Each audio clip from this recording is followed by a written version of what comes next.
That evening, after supper, I felt overly warm, with sweat dampening my back. Deciding to freshen up, I took a shower, relishing the feel of the warm water on my skin. Once done, I slipped into a soft beige V-neck dress with a long zipper at the back, my usual choice for relaxing at home. As I stood in the bedroom attempting to zip it up, I found the zipper stuck firmly in the middle. No matter how hard I tugged, it wouldn't budge.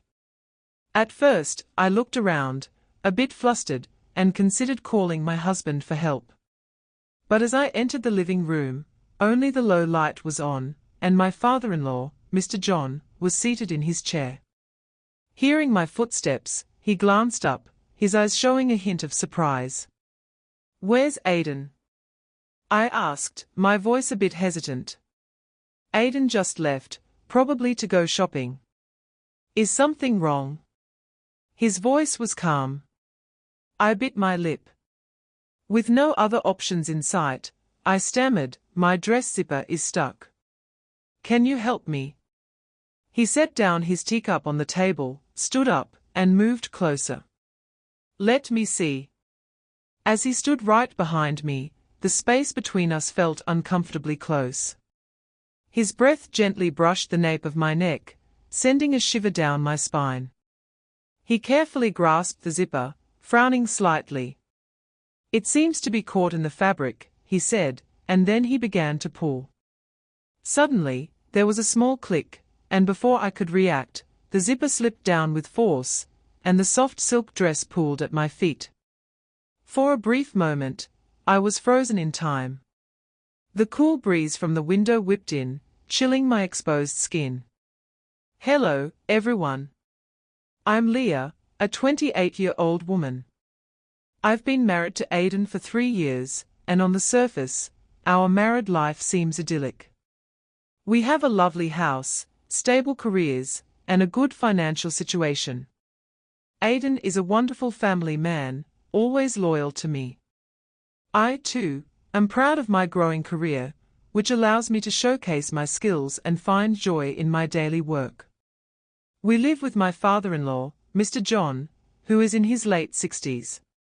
He is a strong and gentle man, someone I've always admired.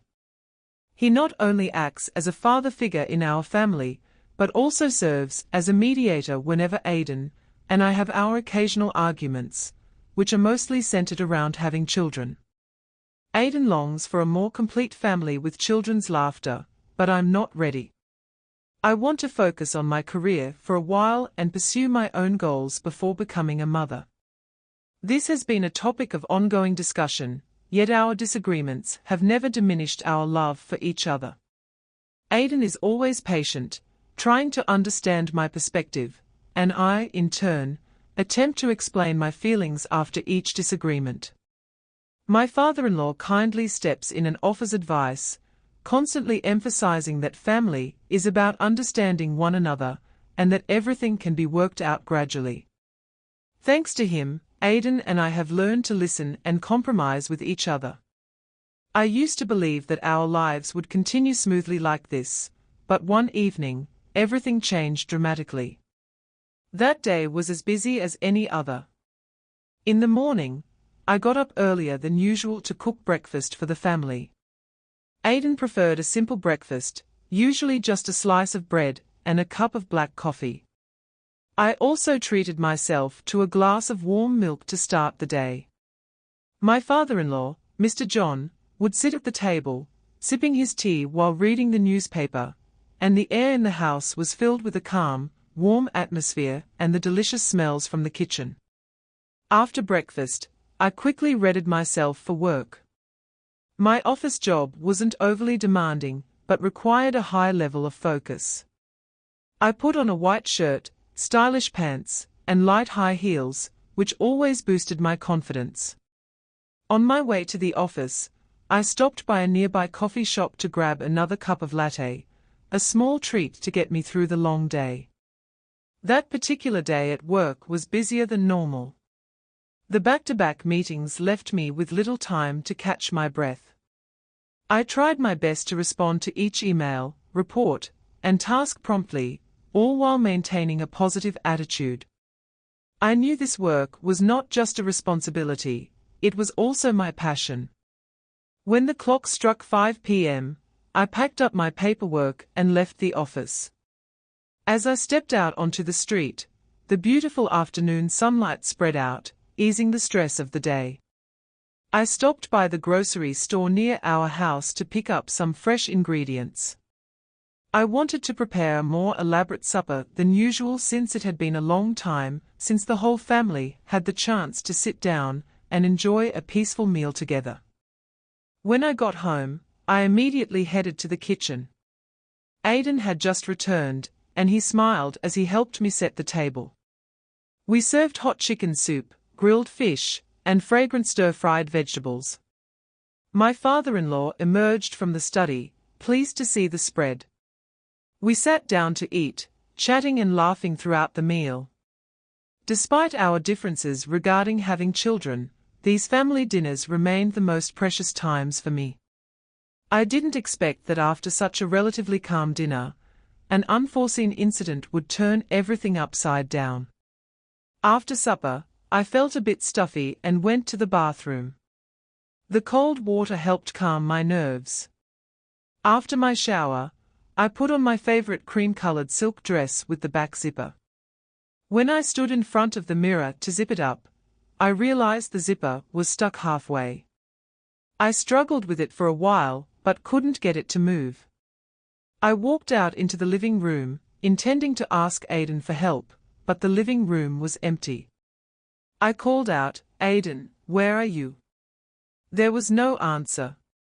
My father-in-law, who had been sitting in his chair reading, looked up. Aidan went outside for a bit. "What's the matter?" he asked.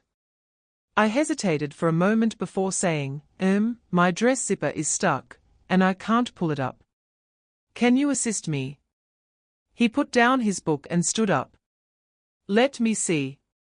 He moved closer, his gaze as calm as ever. I stepped aside gently, bending my head to give him better access to the zipper.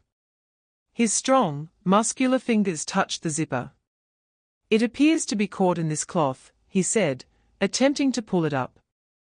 However, when he applied force, the zipper came loose with a slight swish, and the silky dress slid down, leaving me standing there, stunned. We both stood there, bewildered. I didn't know what to do, so I just stood like a statue. He quickly turned away, his voice filled with remorse. "I'm sorry. I didn't mean to." I quickly picked up the dress, my hands trembling. "It's okay, Dad. It's just that my dress is loose," I said, not daring to look up. He took a few steps back, clearly trying to regain his composure. "Fix it yourself. Wait for Aidan to come back and ask him for help." He turned around and left the room immediately, leaving me alone. The atmosphere in the room felt stuffy and unpleasant. I could feel my pulse racing, humiliated and confused. I couldn't focus on anything that evening. Every time I remembered Mr. John's sorry expression, I felt even more uneasy. I had no idea what he was thinking, and that made me even more worried. Aidan came home late, seemingly oblivious to what had happened. He continued to smile and chat merrily, unaware of my inner turmoil. I tried to act normal, but I couldn't shake the feeling of confusion. In the days following the incident, I noticed a change in Mr. John. He no longer interacted with me in the same way as before. He would usually avoid my gaze whenever we crossed paths in the house. This made me anxious, but I didn't know how to start a conversation to ease the discomfort. However, occasionally, I would catch him looking at me, his eyes searching for something. At those times, I would quickly turn away, trying to appear calm, even though my heart was in chaos. I couldn't tell what he was thinking, which only added to my concern. I convinced myself that everything would pass and that time would heal the unseen rift. But I was wrong. One morning, I woke up feeling tired, my throat sore, and my mind racing. After taking my temperature, I realized I had a slight fever. Aidan had left early for work, so I decided to take the day off to rest. My father-in-law was at home, as usual, spending his time in the study reading books and newspapers, or doing his own thing. I lay in bed for a long time, feeling so exhausted that all I could do was try to sleep. But the room was too hot, so I decided to go to the living room to get some cooler air. I was wearing simple pajamas, my hair loose, and my face pale from being sick. When I entered the living room, I saw Mr. John sitting in his chair, staring intently at his phone screen. I murmured a quiet hello, but he didn't respond. Instead, he looked up at me, and his eyes were not the calm ones I was used to. "Are you not feeling well?" he asked, his voice louder than normal. "Yes, I have a small fever, so I'm taking the day off," I said, trying to maintain a normal demeanor. He didn't say anything else, just nodded, but his gaze remained fixed on me, as if he were looking for something in my expression. That feeling made me extremely nervous. I was about to leave the room to escape the tense atmosphere when I heard him call out, "Leah, come here. I have something to tell you." I paused, my heart squeezing with an unusual feeling. Mr. John stood up, his eyes determined as he looked directly at me. The air in the room seemed to thicken. I could feel my heart pounding and my palms sweating. "Leah, you are beautiful," he whispered, his voice low and resonating in the silence. I froze, feeling as if my legs had lost their strength. My whole body felt cold. Each word he spoke was like a dagger, cutting through my heart. "Dad, what are you talking about?" I said, my voice trembling and choking. But he didn't answer quickly. He moved closer, and with each step, I felt as if the space around me was shrinking. His eyes were locked on mine, not moving for a second. "Leah," he said in a calm but firm tone, "could you just let me see you again?"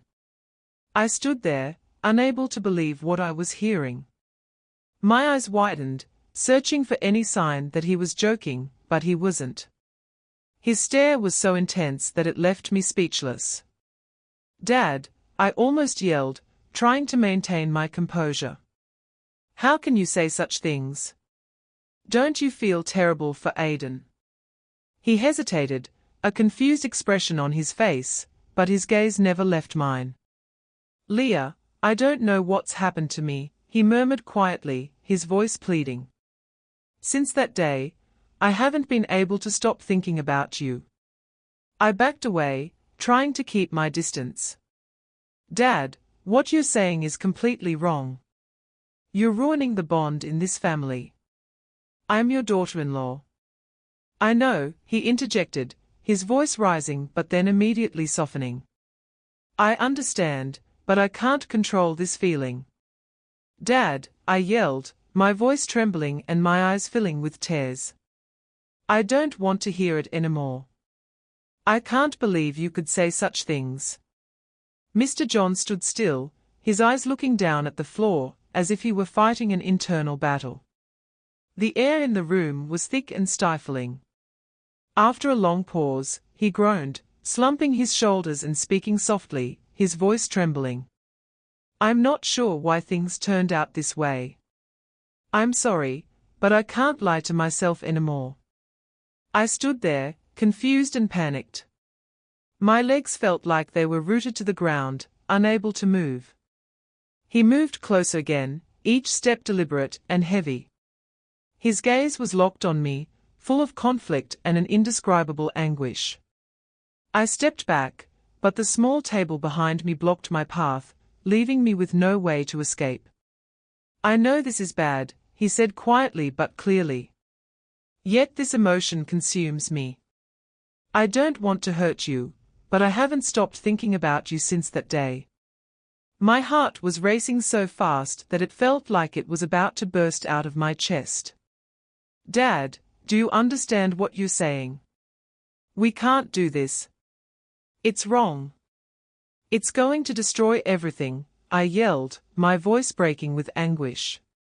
He paused in front of me, his eyes filled with grief. I understand, Leah.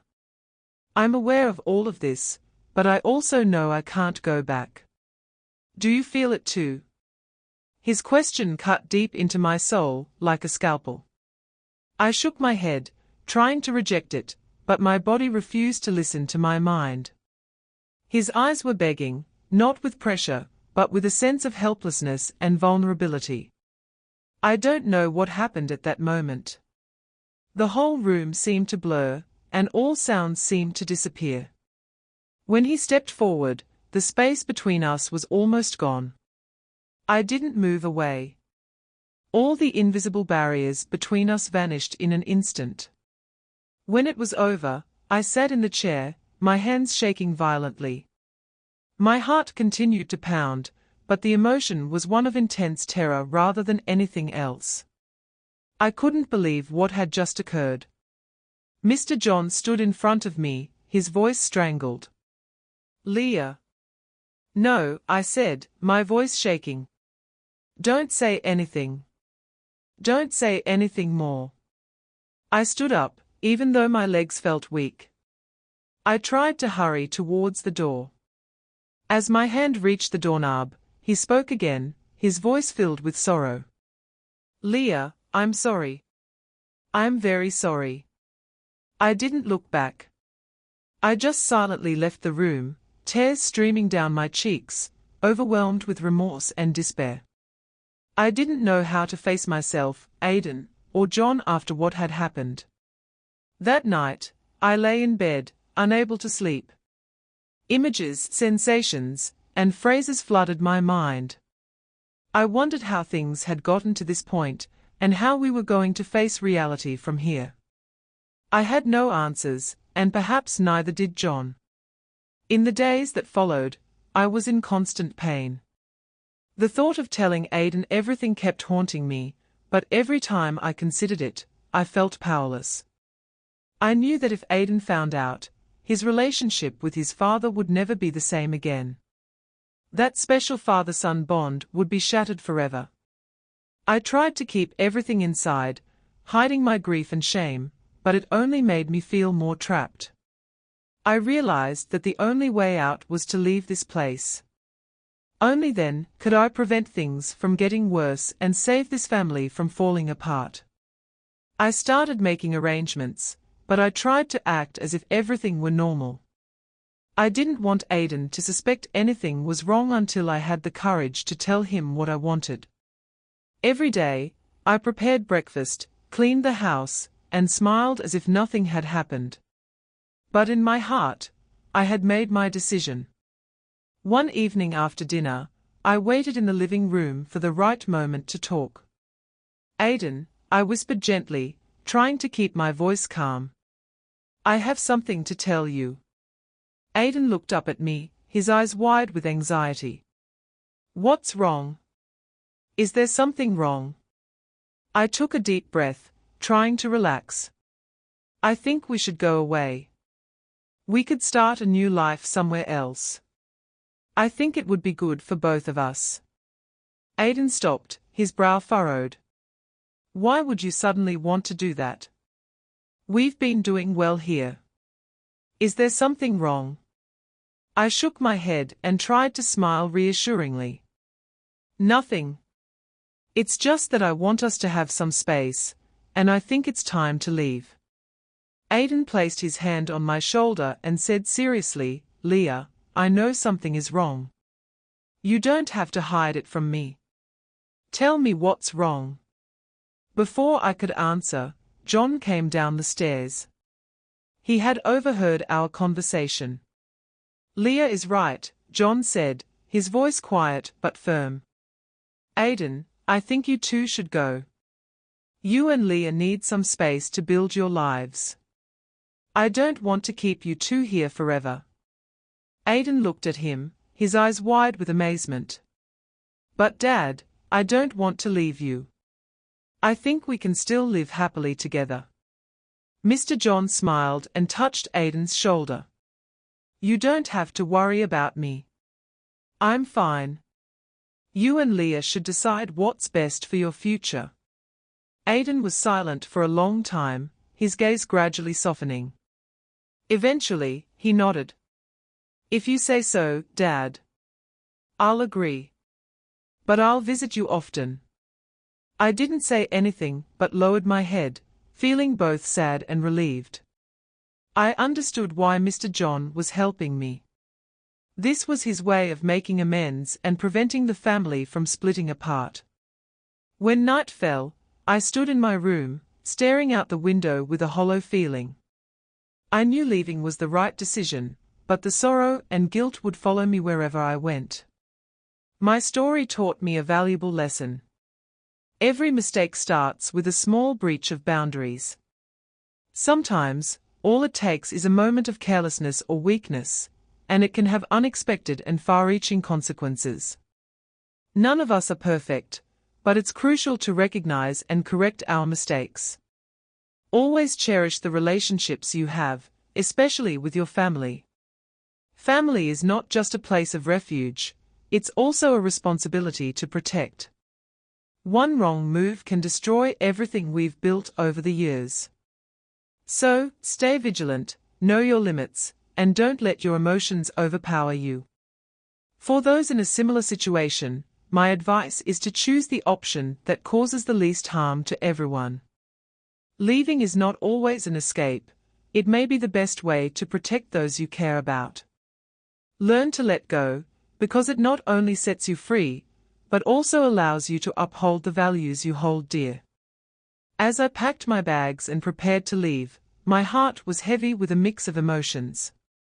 I knew that this was the only way to preserve what was left of our family, but it didn't make the process any easier. The memories of the happy times we had shared in that house, the love I had for Aidan, and the respect I had for Mr. John all tugged at my heartstrings. The day I finally left, Aidan helped me load my things into the car. He still didn't fully understand why I wanted to go, but he trusted me enough to support my decision. Mr. John stood at the doorway, his face a mask of sadness and regret. I couldn't bring myself to look at him directly, the shame and guilt still too raw. As the car pulled away, I took one last look at the house that had been my home for the past few years. Tears streamed down my face as I realized that this was the end of an era. The journey to our new life was filled with a heavy silence. Aidan tried to make conversation, but I could tell he was also lost in his thoughts. In the new city, I tried my best to start anew. I found a new job and made an effort to meet new people, but the memories of what had happened continued to haunt me. I often found myself thinking about Aidan and how he was doing, and I couldn't help but wonder if Mr. John had come to terms with his feelings. Aidan visited me regularly, and each time he came, it was a bittersweet reunion. We would talk about our new lives, but there was always an unspoken tension in the air.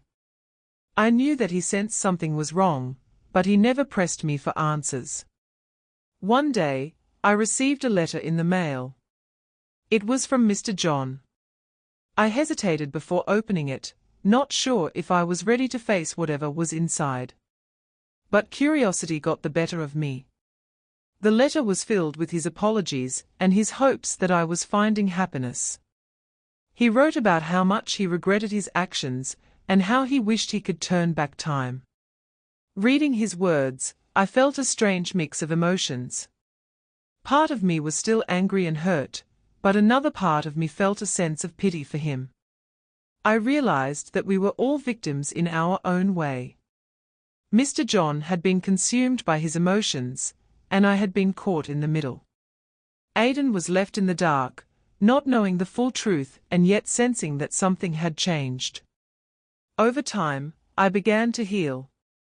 I learned to forgive myself for not being able to prevent what had happened, and I also started to forgive Mr. John. I understood that he was human and had made a terrible mistake. Aidan and I eventually decided to divorce. It was a difficult decision, but we both knew that our relationship had been irreparably damaged. We remained friends, and I was grateful for the time we had spent together. As for Mr. John, I heard that he had become more withdrawn. He spent most of his time alone, reflecting on his actions. I hoped that he had found some peace within himself. My experience taught me that life is full of unexpected challenges, and that we must be strong enough to face them. It also showed me the importance of communication and setting boundaries in relationships. I vowed that I would never let myself get into a similar situation again. In conclusion, this is my story of a family torn apart by a forbidden encounter. It's a cautionary tale about the power of emotions and the consequences of our actions. I hope that by sharing it, others can learn from my mistakes and make better choices in their own lives. This story is a poignant exploration of the consequences of a forbidden attraction within a family and the difficult choices that follow. It delves into themes of loyalty, guilt, and the search for redemption. The question for our readers is this: have you ever been in a situation where a relationship was tested by an unexpected and inappropriate attraction? How did you handle it? What sacrifices did you have to make to preserve the relationships that mattered most? This story serves as a reminder that our actions can have far-reaching consequences, and that facing difficult truths is often the first step towards healing and growth. It shows that even in the most challenging circumstances, there is always an opportunity to learn and become a better version of ourselves.